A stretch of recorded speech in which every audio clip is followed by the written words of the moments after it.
Boa noite, Rondônia. Segunda-feira, a gente começando mais uma semana. Pois é, estamos chegando já, nos aproximando do final do mês. O tempo está correndo, a coisa está muito rápida. Se você pensar direito, a Copa do Mundo já está chegando e as eleições também. E esse aqui, ano eleitoral, você sabe, ano eleitoral é o ano que a gente tem que falar muito de política. A gente tem que trazer aqui pessoas, propostas, enfim, vocês precisam conhecer quem é que está aqui, quem é que está nesse momento naquilo que a gente chama de pré-candidaturas, pré-campanhas. O Brasil tem essas coisas estranhas, né, de pré-campanha, pré-candidatura. Queria lhe agradecer a você que a partir de agora está comigo. Durante uma hora nós vamos conversar hoje para conhecer um pouco mais desta figura que é um dos mais atuantes senadores da República, Assir Gurgacz, que está conosco aqui para a gente falar a respeito desse Brasilzão. Como é que anda o nosso Brasil, nossas estradas, a nossa infraestrutura logística? Como é que está o Brasil que cresce de uma forma diferente e nós aqui de outra? Muito boa noite, senador. Prazer em tê-lo aqui. Muito obrigado por ter vindo. Manhã de segunda-feira, o senhor já chegando para ir para Brasília e a gente gravando esse programa aqui. Tudo bem. Prazer estar aqui com você. Um abraço a toda a população que nos assiste. E é um momento importante na história do Brasil. A política que nós estamos vivendo hoje é uma política diferente e importante ao longo da história dos últimos 40 anos, talvez. Essa eleição é uma eleição das mais importantes. É um momento diferente que nós vivemos na política, por vários motivos, várias razões. Por isso, a eleição de 18, ela é importante demais para a população brasileira, para a população do nosso estado de Rondônia. E aí vem a pré-campanha. A pré-campanha é exatamente para expor os candidatos, né? Desnudar os pré-candidatos às eleições, tanto a nível federal quanto a nível estadual também. A população hoje em dia tem um acesso grande às informações sobre os pré-candidatos. Isso facilita muito a vida dos pré-candidatos agora e futuros candidatos, sejam eles a deputados estaduais, federais, ao Senado, ao governo e à presidência da República. A Miriam Leitão fez essa semana uma importante avaliação sobre o quadro político nacional. Durante 20 anos aproximadamente, nós vivemos aí aquela guerra PT-PSDB, praticamente isso. E os outros partidos ficavam como que satélites dessa briga. Com o afundamento, o que é uma pena, de PSDB e de PT, descendo a esse nível que a gente está vendo aí na política, o que é muito ruim, os partidos outros começam a ter um pragmatismo muito maior. O seu não é diferente. O PSB não é diferente. Está aparecendo aí agora, por exemplo, o ministro Joaquim Barbosa. No PDT, o Ciro Gomes, que é uma força, já esteve aqui com a gente. Enfim, e que vem falando a respeito dessas possibilidades. Vai ser uma eleição bastante diferente. E o senhor, como é que está vivendo isso aí? Para que lado nós vamos? Qual será o espectro? Direita, esquerda, centro-direita, centro? Bom, Léo, aí você tem que colocar o PMDB também, que é um dos maiores partidos brasileiros. É verdade. Que está junto com o PT, junto com o PSDB, nesse imbróglio que eles mesmos criaram para si só. É verdade. Né? E agora estão colhendo os frutos que foi plantado ao longo dos anos. O que é uma pena. O fato é que deu espaço para que os partidos menores, que é o caso do PDT, que é o caso do Podemos, é o caso do PSB, é o caso da Rede, é o caso do PSOL, que acabam ressurgindo novamente, né, com mais força.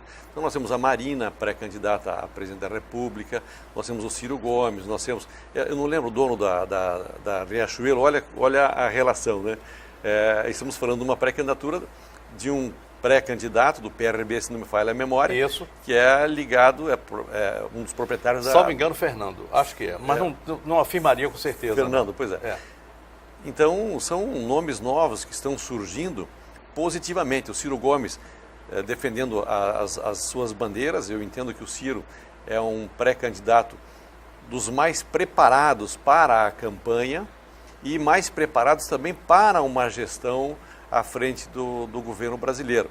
E isso tudo vai ser discutido, aquilo que nós vamos discutir aqui. A reforma da Previdência, a reforma trabalhista, as ações nas questões sociais que são muito importantes. Nós temos que cuidar das minorias. E nós do PDT temos essa preocupação a nível nacional e a nível estadual também. Temos que cuidar das minorias, pois elas não têm muita voz e os partidos têm a obrigação de cuidar dessas minorias que são importantes para o país. Por exemplo, a agricultura familiar. A agricultura familiar é um dos pilares da economia brasileira e muita gente não sabe disso, porque não tem o contato com esse segmento, não tem o contato com a política brasileira.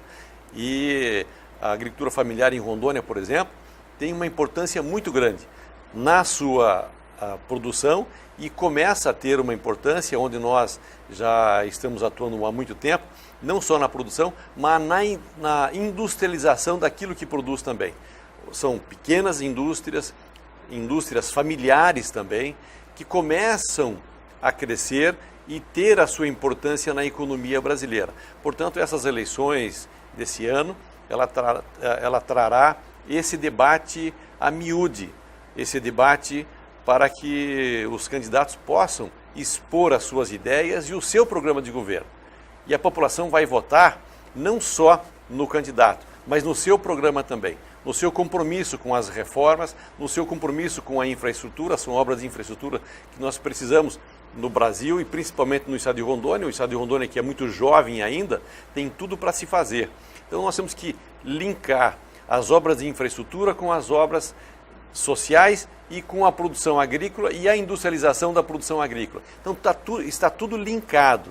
Então é nesse caminho que nós queremos levar a informação para a população brasileira, e em especial ao nosso estado de Rondônia, como é que nós queremos trabalhar e qual é a nossa disposição para esse trabalho e de que forma nós poderemos visualizar um governo pedetista junto com o PSB, junto com os demais partidos que nós estamos conversando, para fazermos essa grande aliança para o futuro do nosso estado de Rondônia. Espectro de centro-esquerda, então? Centro-esquerda. Eu entendo que o centro-esquerda, nós não temos espaço hoje para radicalismo, nem de direita e nem de esquerda. Eu entendo que o centro é o caminho que a gente tem que trilhar, com ponderações, ora a favor da esquerda, ora a favor da direita, mas no centro. O Brasil não tem espaço para extremos, extremo esquerda, extremo direita, não é o caminho para o Brasil. O Brasil é um conjunto disso tudo. O Brasil não consegue viver sem a esquerda e nem viver sem a direita. Todos nós temos a obrigação de conversar com todos os segmentos e daí produzirmos um trabalho que venha atender a toda a população brasileira, no nosso caso, especialmente a toda a população do estado de Rondônia. Senador Gugax, hoje, exatamente nessa data, vence aquela MP das reformas trabalhistas. Se venceu, caduca e a gente tem um outro problema. Como a gente tem uma intervenção no Rio de Janeiro, nada se pode votar praticamente no Congresso. Ou seja, o Brasil que vinha parado, parece que agora freou de vez, estacionou. Que caminhos a gente tem para tocar esse ano, que vai ser um ano extremamente difícil, um ano eleitoral? É um momento delicado, eu dizia no começo, é um ano importante, mas é um ano delicado por conta do impeachment que sofremos no Brasil. Uhum. É um impeachment que eu dizia na época não era positivo e como não foi, não é positivo. Nós tínhamos um governo de uma forma e agora temos um governo totalmente ao revés daquilo que vinha acontecendo. Nós, em Rondônia, e eu alertava naquele momento, nós tínhamos muitas obras do governo federal acontecendo no estado. Obras de infraestrutura, ações muito fortes na área social, ações muito fortes na agricultura, principalmente na agricultura familiar, e que depois que trocou o governo, essas obras paralisaram e não aconteceram mais. É um governo atual, eu dizia na época já, é um governo que está preocupado com o sudoeste do país. Com sua própria manutenção, é São Paulo, é Rio de Janeiro, é Minas Gerais, é Espírito Santo. Esqueceram do norte, esqueceram do nordeste. Esse é o governo que a gente tinha a preocupação que pudesse vir a acontecer e que por acaso, não por acaso, acabou acontecendo em função de um impeachment e hoje toda a verba brasileira praticamente está sendo destinada para esses estados do Sudeste. E esqueceram da gente. Então, é um momento delicado na história do país, volto a dizer. E olha que coisa interessante. Nós temos hoje, e eu que sou o que defendo muito a queda dos juros, nós temos hoje uma das menores taxas Selic da história do país. Só que tem um detalhe. Essa redução dos juros não chegou até a população. O crediário nas lojas estão com juro alto, o juro para os cartões de crédito estão batendo recorde, nós estamos 300%, 400% ao ano. Não tem lógica uma coisa dessas. Você vai fazer um financiamento para comprar máquinas agrícolas, por exemplo, o juro é altíssimo. Esse 6,25, que é hoje a taxa Selic, ele é só para os bancos tomarem esse dinheiro, mas quando eles emprestam para a população, quando eles emprestam para as empresas que precisam fazer os investimentos nos seus parques de máquinas, para compra de equipamentos, o juro bate aí a casa dos 30% ao ano. E não há condições de se manter esse juro e investimento com esse juro. Portanto, o juro tem que cair lá na ponta. Lá para o agricultor, lá para o produtor, para os empresários, para o cidadão que quer comprar uma geladeira nova, quer comprar uma televisão nova, quer mobiliar sua casa. O juro não é esse de 6,5%. O juro é muito maior, volto a dizer, bate na casa aí dos 20 a 30%, varia muito de caso a caso. Então, isso está travando a economia brasileira. Não há consumo, não há inflação. É uma situação bastante delicada. Nós temos que ter o consumo para ter investimento e tudo isso reverte também na arrecadação do próprio governo. Quando não há consumo, não há pagamento de impostos. Então, a grande expectativa é que esse governo faça uma transição, acabe melhorando a questão do juro para poder girar a economia e a partir do ano que vem, do novo governo, a gente possa fazer as mudanças necessárias que o Brasil tanto precisa e espera, como, por exemplo, a reforma tributária. Nós temos que ter uma nova reforma tributária. Hoje nós batemos aí aos 38%, 39% de imposto. Pelo amor de Deus. É muito imposto que se paga. São duas derramas, senador. Eu me lembro aqui, o senhor está falando a respeito disso, a derrama de 20% foi a causa da Inconfidência Mineira. A gente tem duas derramas e não ocorre absolutamente nada. O país continua como se nada tivesse acontecendo. Fosse a coisa mais tranquila do mundo. Eu vou lhe pedir um minutinho, a gente vai para o intervalo e eu volto, porque eu quero saber como é que está a sua vida. Bom, o senhor está lá em Brasília tentando colocar as coisas para andar. Me lembro aqui do tempo que o senhor estava fazendo uma série de entrevistas em final de semana sobre agricultura. Hoje, a coisa já não está dando mais para andar daquele jeito. Nós temos uma parte muito maior que a logística que precisa andar e que também está parada. Mas, enfim, o que é que a gente pode fazer por esse Brasil lá no Senado? E depois, o que é que a gente pode fazer com Rondônia aqui, que está caminhando de forma diferente? Eu volto já já. Tem coisa mais gostosa do que saborear uma deliciosa pizza? E é por isso que a minha dica hoje vem aqui da Mimas Pizzaria e Café. Afinal de contas, são mais de 50 sabores te esperando, divididas entre doces e salgadas. E olha, eles têm massa normal e integral e também tem aí pizzas com mais de meio quilo de recheio. E você ainda pode escolher 2 sabores e pagar o mesmo preço. Lembrando que até o dia 31 de março está rolando a promoção Loucos por Pizza, onde a cada R$50 você ganha um cupom para concorrer a 10 pizzas. Gostou? Tem também serviço de entrega em horário especial te esperando. E olha, você também pode ser um franqueado da Mimas Pizzaria. É só ligar e obter mais informações. Agora, quer novidade? Tem também um novo serviço de cafeteria. E você vai encontrar vários tipos de cafés, cuscuz recheado, tem tapiocas, açaí, omelete. Por isso, aproveite para conferir e, claro, provar essas delícias. O endereço é na Rio Madeira com Pinheiro Machado. Mimas, muito mais que pizza te esperando. Vem pra cá.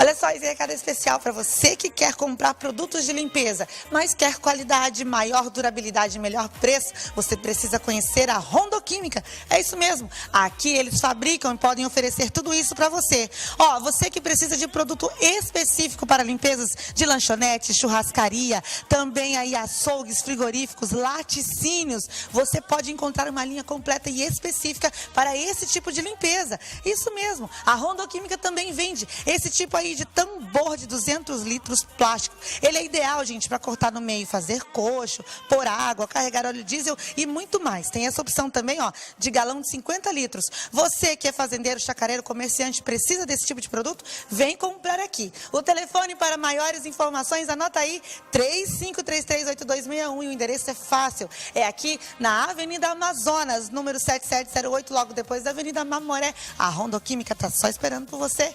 Vem pra cá.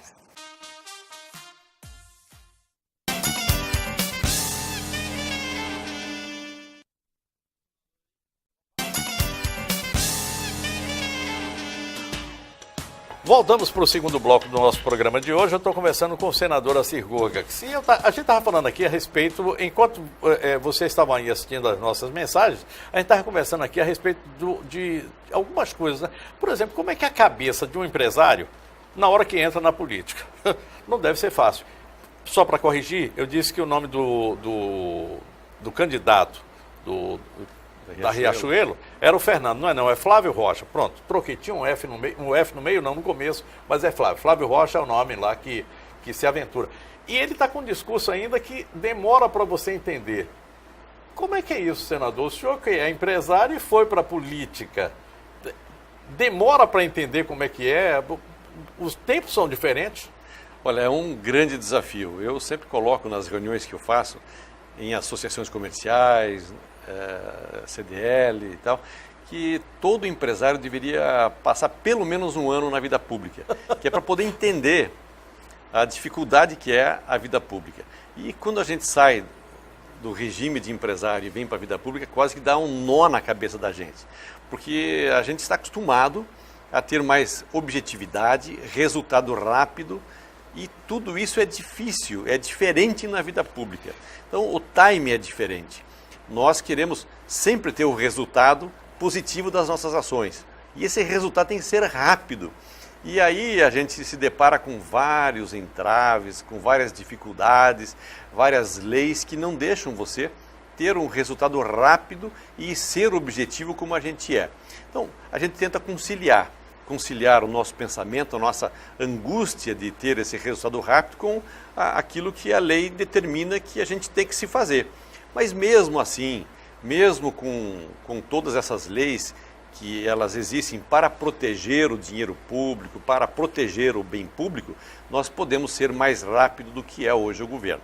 Eu entendo que esse é o grande desafio e essa é a nossa grande proposta. Tanto é que a nossa atuação no Senado, ela vem exatamente nessa linha de resultados mais rápidos, resultados de projetos de lei, resultados em ações efetivas em infraestrutura, em produção agrícola. Foi o que nós conseguimos produzir ao longo desses 8 anos que a gente está no Senado, conseguimos produzir com mais rapidez tudo aquilo que nós nos propusemos a fazer. E é isso que a gente quer continuar fazendo. Então, quando eu vejo um empresário como o Flávio Rocha deixar as suas empresas e vir para a vida pública, eu vejo isso com muita positividade. Eu desejo a ele todo o sucesso do mundo. O Brasil precisa de bons nomes para fazer esse debate e o Flávio é uma pessoa de alto nível de conhecimento da vida empresarial, que também tem conhecimento com a vida pública. Então eu entendo que esses candidatos, Álvaro Dias, a Marina, Joaquim Barbosa, Flávio, Alckmin, com o nosso Ciro Gomes, nós teremos o Fernando Collor de Mello também volta a ser pré-candidato a presidente da República. Nós teremos um grande debate positivamente para que a população possa saber o que é bom para o país. E aquela pergunta que eu sempre faço nas minhas entrevistas e sempre faço, deixo uma pergunta nas reuniões que tenho feito. O que é que nós queremos para o futuro do nosso estado de Rondônia? O que é que nós queremos para o futuro do nosso país? Essa resposta, ela vai ser respondida nas urnas, e nas urnas que vai ter essa resposta do futuro do nosso país, do futuro do nosso Estado. Eu sempre prego que a sociedade será aquilo que a sociedade quiser. E isso se faz através de voto. Não se faz através de mais nada. Tá? Não é através de fake news, não é através de Facebook, não é através de nada. É voto. Votou certo, a coisa começa a funcionar. Eu imagino que o senhor tem lá um grupo de senadores, são 81 senadores, você tem um grupo de senadores com os quais o senhor se identifica. E normalmente são empresários ou pessoas muito ligadas a esse ramo empresarial. Fica mais fácil, né? Agora, tem aquele que é político profissional, que é o homem da conversa, do debate, do discutir, que esse aí é meio difícil. O Congresso ele é a fotografia da população brasileira. É verdade. Então nós temos lá empresários, profissionais liberais, pessoas que têm os seus segmentos convictos, né? Por exemplo, o Paim faz um trabalho excepcional defendendo os trabalhos, mas sem esquecer dos empresários, porque ele sabe que não há emprego sem empregador.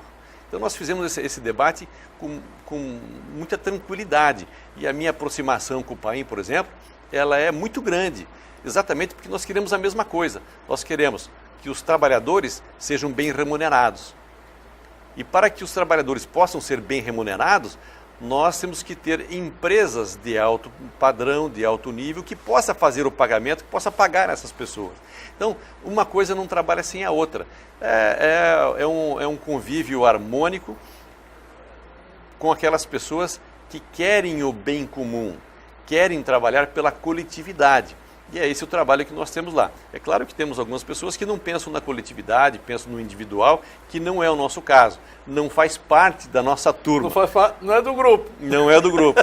Como se diz lá, não toma chimarrão na mesma cuia ou não toma tacacá na mesma cumbuca, né? Então,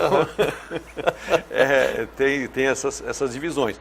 Mas as votações, elas são todas individuais, e a priorização nossa é votar pela coletividade, votar com uma preocupação muito grande, que é a geração de emprego.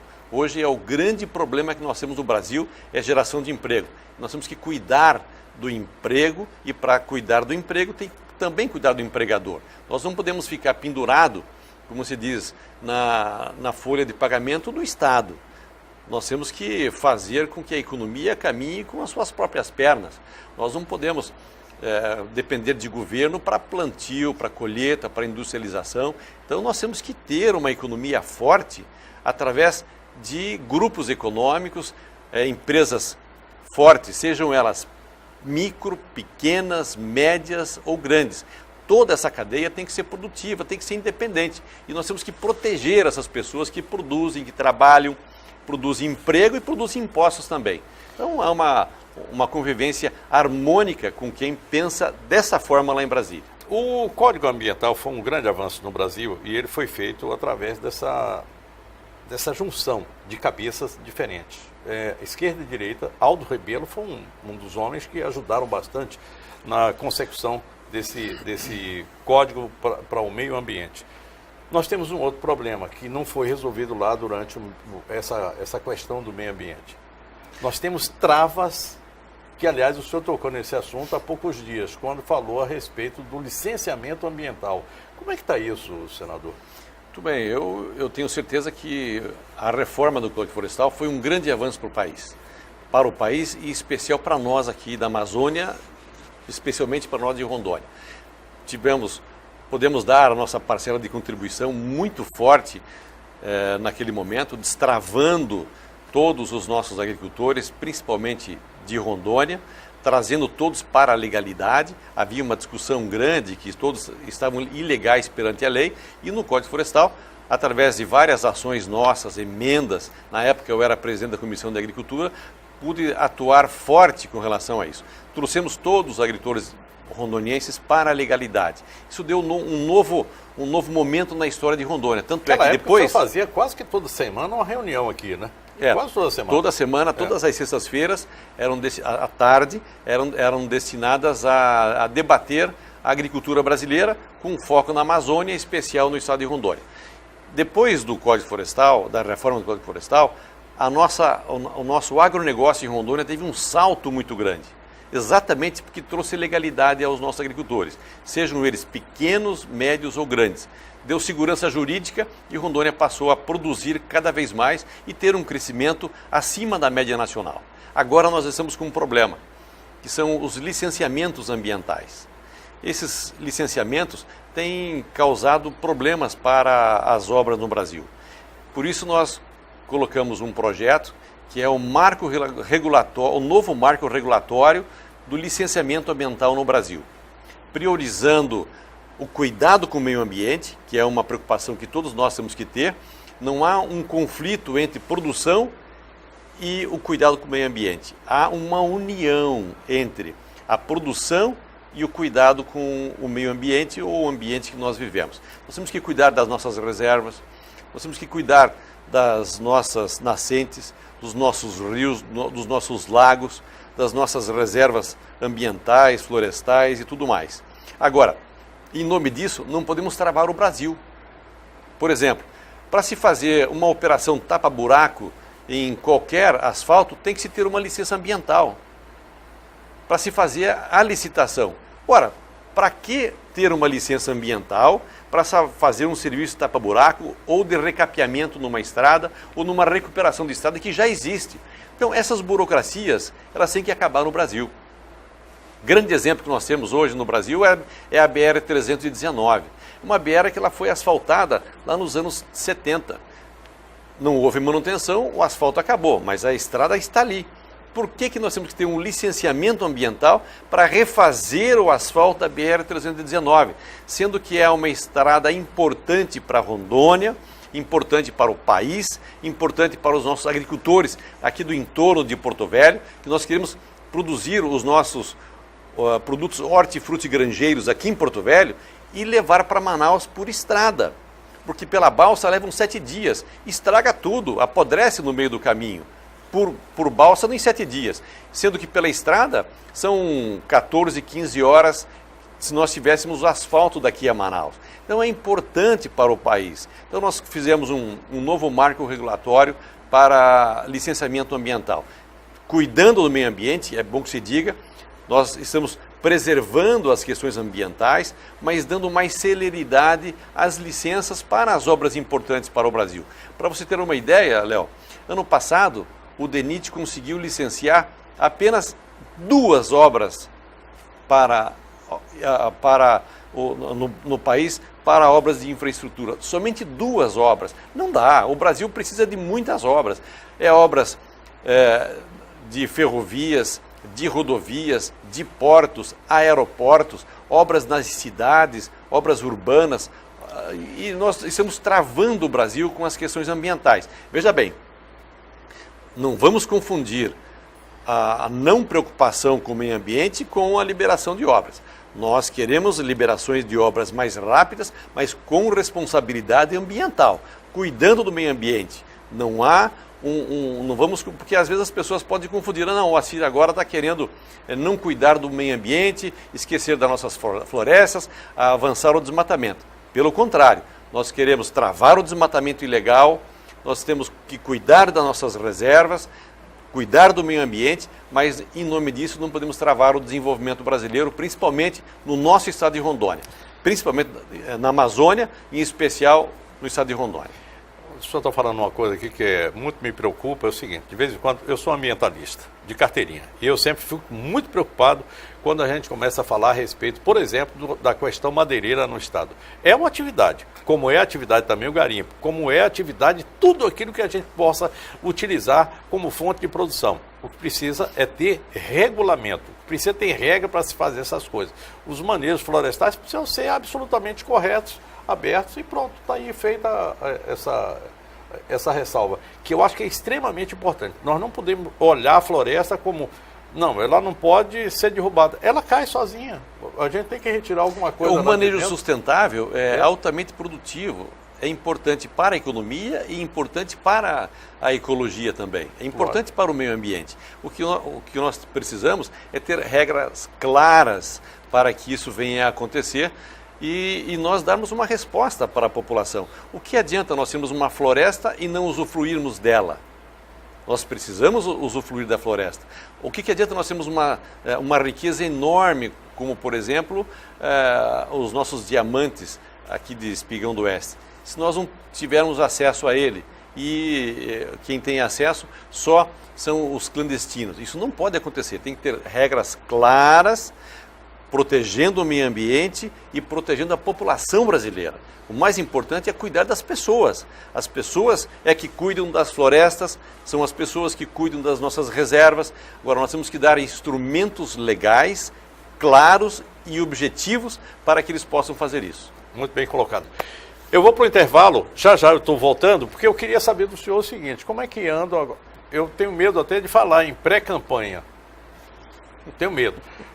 Pré-campanha é alguma coisa que vive na cabeça, em cima da cabeça do jornalista. Você avançou o sinal, então eu não quero avançar o sinal, mas eu preciso saber, como é que andam as conversas? O senhor, o ano passado, lá em Ariquemes, na convenção do PDT, já se lançou pré-candidato. Como é que está esse caminhar de lá para cá? Como é que andam essas coisas? Com quem o senhor está conversando? Quem é que já está junto? Como é que está essa andada? Já eu volto para que ele informe para você, meu caro telespectador, como é que anda a nossa vida aí com a Cir Gugas. Atenção que eu tenho um recado especial para você, mulher de sucesso. Se torne hoje mesmo uma revendedora Romanel e tenha ainda mais sucesso. Garanta a sua independência e tenha uma excelente lucratividade. Gente, o lucro aqui chega a 80%. Você vai revender a melhor joia folheada do Brasil. Vai ter aí peças que estão ligadas, sintonizadas no eixo da moda Paris-Milão. Tem mais de 3.000 peças para escolher.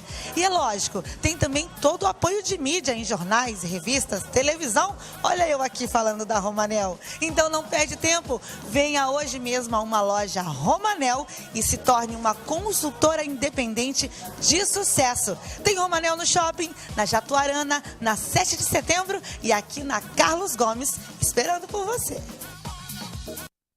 Educação à distância não é novidade. Estudar no seu tempo, em qualquer lugar, é real. O que vai transformar e te fazer crescer é a qualidade. Descubra a nova graduação EAD FAG. Surpreenda-se com a plataforma e metodologia do Centro Universitário FAG. Escolha seu curso, diploma igual ao presencial. Acesse ead.fag.edu.br. Inscreva-se. EAD Centro Universitário FAG. Graduação superior para realizadores.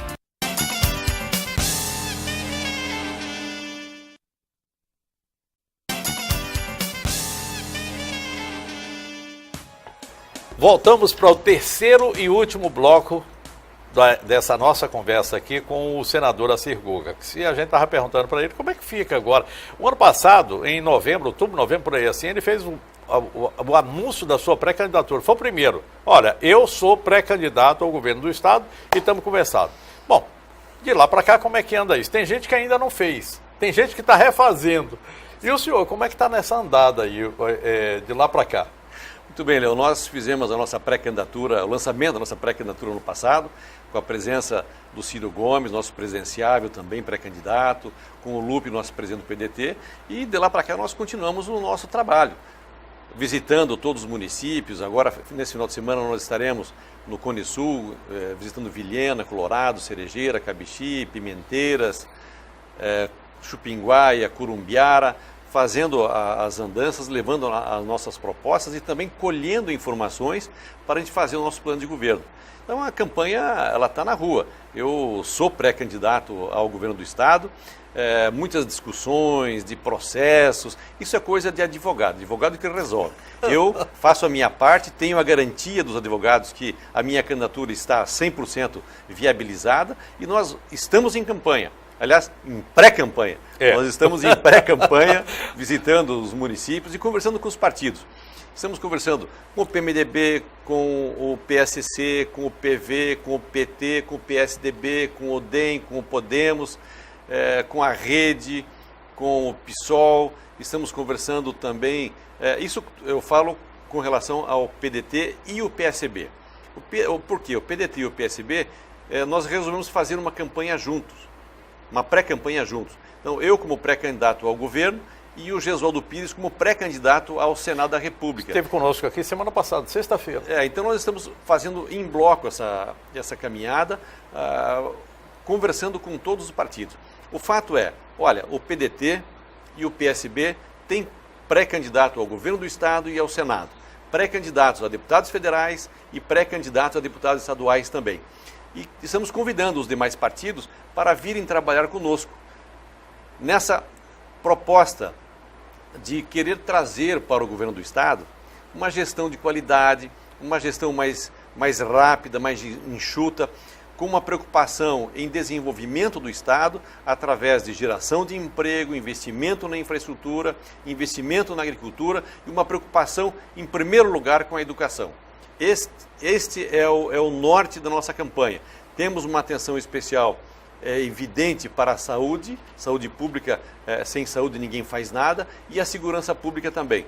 Trazer a tecnologia para deixar à disposição dos nossos policiais militares, policiais civis, policiais também municipais, que tem que haver essa integração, e através da tecnologia, da informática, nós pretendemos avançar muito nessa questão de segurança pública. Então nós estamos trabalhando, é um trabalho que começou no ano passado e que vai ter fim somente na eleição, evidentemente, mas vai avançar muito, porque no meados de agosto, que é o limite para as convenções. Até as convenções, nós todos seremos pré-candidatos e estaremos conversando com todos os partidos que tenham esse mesmo interesse nosso, trabalhar pela coletividade, trabalhar para trazer o desenvolvimento rápido para Rondônia, investir na educação, forte no ensino público, com um viés de geração de emprego, em capacitação dos nossos professores. Esse é o mote da nossa pré-campanha. E ouvindo toda a sociedade para que a gente possa montar o nosso plano de governo. Nosso plano de governo tem só um esqueleto, que é o principal, isso que eu estava dizendo há pouco. Agora, ouvindo a sociedade dos 4 cantos do Estado, nós vamos poder construir um plano de governo para cada região, detalhado, de acordo com a necessidade da população e com a capacidade do Estado de executar também. Não adianta a gente querer fazer e o Estado não ter a capacidade financeira, tecnológica para a sua execução. Então nós vamos trazer todas essas informações, junto com os partidos que se dispuserem a trabalhar conosco desta forma, combatendo sempre a corrupção. Isso eu não preciso dizer. Nós fizemos isso sempre quando fomos prefeito em Ji-Paraná. A nossa atuação em Brasília no Senado também é dessa forma, combatendo a corrupção. Porque o dinheiro da corrupção, Léo, é o dinheiro que falta para a educação, é o dinheiro que não se tem para a infraestrutura, é o dinheiro que precisa para a saúde, é o dinheiro que faz falta para a segurança pública, exatamente o que a corrupção leva. Então nós precisamos continuar combatendo a corrupção para trazer esse dinheiro para investir no bem-estar social da população brasileira. Corrupção é coisa de genocida. Quem rouba acaba matando quem precisa de saúde, acaba matando o futuro de quem precisa de escola, e isso é coisa de genocídio. Isso é morte. O dinheiro da corrupção, a corrupção é uma desgraça, precisa acabar no Brasil. A gente sabe que não acaba, mas a gente precisa colocá-la em níveis que sejam, digamos assim, aceitáveis. Não suportáveis, não aceitáveis. Suportáveis. Suportáveis, porque aceitar não dá para aceitar não dá. A corrupção. Porque quem rouba, aquela história, quem rouba um tostão, rouba 1 milhão. Então a corrupção ela tem que estancar, tem que acabar com isso. Essas operações, a questão da Lava Jato, é importante para o país. Só tem que se ter cuidado para não cometer injustiça. Injustiça é uma das piores coisas que a justiça pode produzir. Então, a justiça é importante demais, é muito importante e faz o seu papel. Essas operações todas, a Lava Jato como um grande exemplo hoje, é muito importante para o país. Tem quem diga que trouxe um retrocesso em alguns momentos comerciais, mas faz parte, não dá para fazer omelete sem quebrar ovos. Então, precisa continuar toda essa limpeza na política brasileira. Para acabar com o câncer tem que passar por quimioterapia, que é uma desgraça. Todo mundo sabe disso, mas precisa, é necessário. Bom, um dos problemas sérios que a gente enfrenta aqui, principalmente nós aqui em Rondônia, nós temos 1.350 quilômetros de fronteira fronteira seca, que é a parte mais difícil, com o narcotráfico, tráfico de armas, e hoje já outro tipo de tráfico, o tráfico humano, já começa a ocorrer. Qual é a ação do senador e, em caso de vencendo essa disputa, governador Assir Lucas para trabalhar nessa área? Muito bem, Léo. Esse é um assunto importantíssimo, não é só aqui em Rondônia, mas é um problema que afeta o Brasil inteiro. É a nossa cobrança do governo federal para atuar na fronteira. E o que nós precisamos? Agora é unir a ação do governo federal com as ações dos governos estaduais também. Nós não podemos separar a ação do governo federal dos governos estaduais. Tem que ter uma aproximação e uma política única de combate a todas essas questões, esse contrabando de armas, essa entrada de drogas, esse contrabando, né? Esse contrabando de pessoas. É uma ação que tem que ser conjunta, tem que haver essa ação conjunta. Nós temos colocado sempre recursos para o governo do Estado também avançar, né, na proteção das pessoas que moram no nosso Estado e uma ação efetiva junto com o Exército Brasileiro, com as Forças Armadas Brasileiras, para que nós possamos avançar. Se não houver a presença da União, através das Forças Armadas, através da Polícia Federal, da Polícia Rodoviária Federal, em todos os cantos do Brasil, nas fronteiras, nós não vamos ter sucesso no combate a essas importações indesejadas que acontecem no Brasil, né? Que são esses tráficos que têm aterrorizado o Brasil. E a grande preocupação nossa é que o que está acontecendo no Rio de Janeiro venha se alastrando aos poucos aos demais estados brasileiros. Então tem que se haver uma ação efetiva, como está acontecendo hoje, das Forças Armadas no Rio de Janeiro, mas tem que ter uma ação mais efetiva. Eu entendo que é importante essa ação, mas ela precisa obter resultado positivo. Nós precisamos ganhar essa guerra contra o crime organizado no Brasil. Só um minuto, eu volto já para a gente encerrar essa nossa conversa de hoje. Vamos lá? Com trabalho sério, a São Cristóvão traz a mais bela estrutura em capelas do norte do Brasil. Um novo conceito funerário, pois nos momentos difíceis é onde precisamos de comodidade e amparo. Você deve estar pensando, espero nunca precisar, ou até mesmo achar ser muito caro. Os preços continuam acessíveis para todas as famílias. O que mudou foi toda a estrutura e serviços, permitindo ainda mais opções e dignidade nas últimas homenagens. Funerária São Cristóvão. Senador, muitíssimo obrigado por sua vinda. Eu sei que hoje, eu já falei aqui, nós estamos gravando essa entrevista numa segunda-feira. Daqui a pouco o senhor está indo lá para Brasília, passar aqui esse corre-corre. Muitíssimo obrigado, foi um prazer. Muito bem, eu que agradeço a oportunidade, desejo a todos uma boa semana e convido a toda a população, a você que nos assiste, a participar ativamente desse processo eleitoral desse ano 2018. A sua participação ela é de fundamental importância para nós melhorarmos o nosso Estado e o nosso país. Nós precisamos de boas ideias, nós precisamos de boas pessoas que venham participar da vida pública. E participar da vida pública não quer dizer que tenha que ser candidato, mas participar ativamente do processo sucessório, ajudando a escolher os melhores deputados estaduais, melhores deputados federais, o melhor para o nosso governo do Estado, o melhor para o Senado da República e o melhor para a presidência da República. E nós precisamos de você atuando junto conosco para que nós realmente possamos melhorar a qualidade de vida de quem mora no nosso estado de Rondônia. Muito obrigado pela oportunidade, um abraço a todos e até a próxima, se Deus quiser. Gente, desejo a todos boa noite, bom sono e bons sonhos. Fiquem com Deus, tenham todos uma produtiva, abençoada, bela semana. Tchau, tchau.